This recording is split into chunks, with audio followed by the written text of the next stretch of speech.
Okay.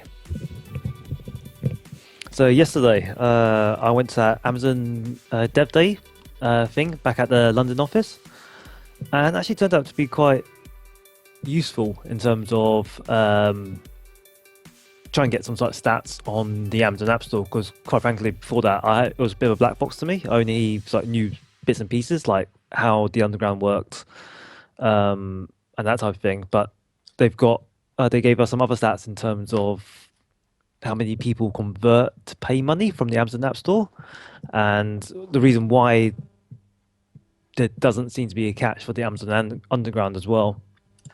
So that's quite useful to hear.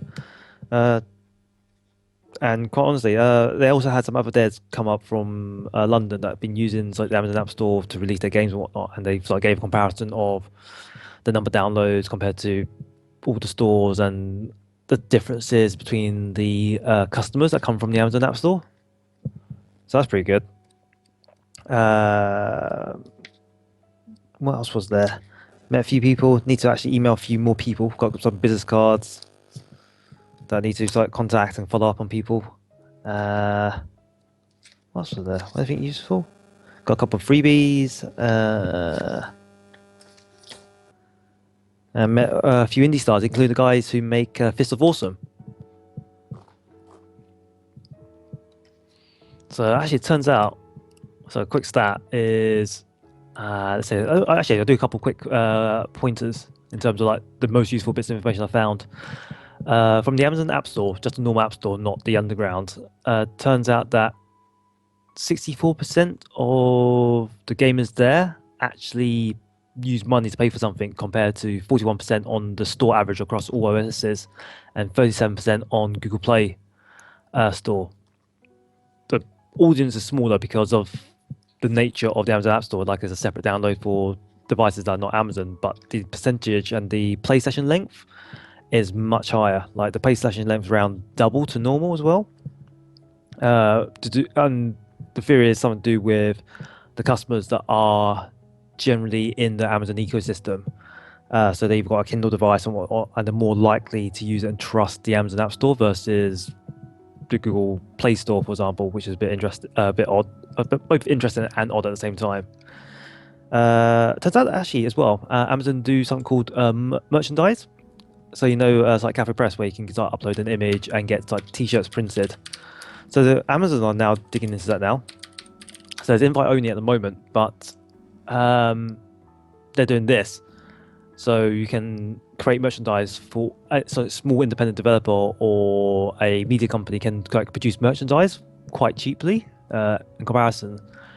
And on top of that, because of the fulfillment service from Amazon, it means that you can ship it anywhere without any hassle. You don't have to get people to print it and send it to you, then you send it off to your users.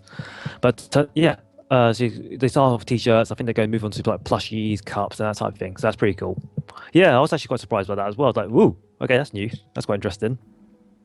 Amazon Underground is the thing that really surprised me most. So Amazon are actually willing to kind of make a loss on that, in terms of they're just paying out for people per minute, in terms of every minute someone spends on your game that's been downloaded from the Amazon Underground service, the developer gets paid a small amount as well. So you basically monetize. So you hate using that word, but that's what the term you use.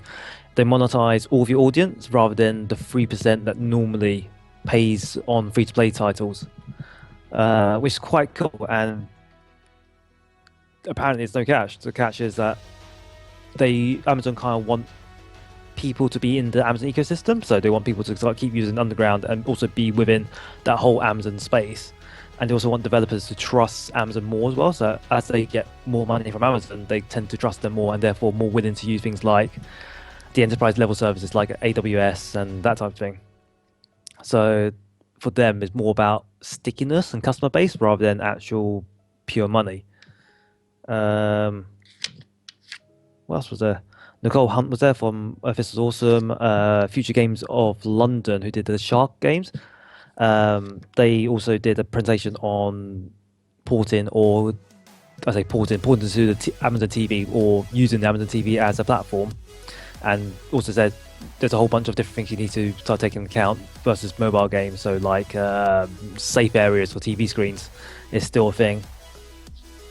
But that's really about it for my day. I've got a lot more stuff, but those were the biggest things for me. I think the merchandise, the one from Amazon, is the biggest. New bit of information that I got,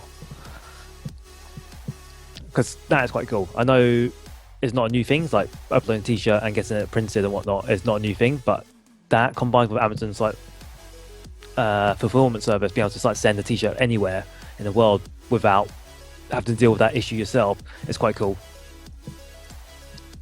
So yeah, that was good. Okay, so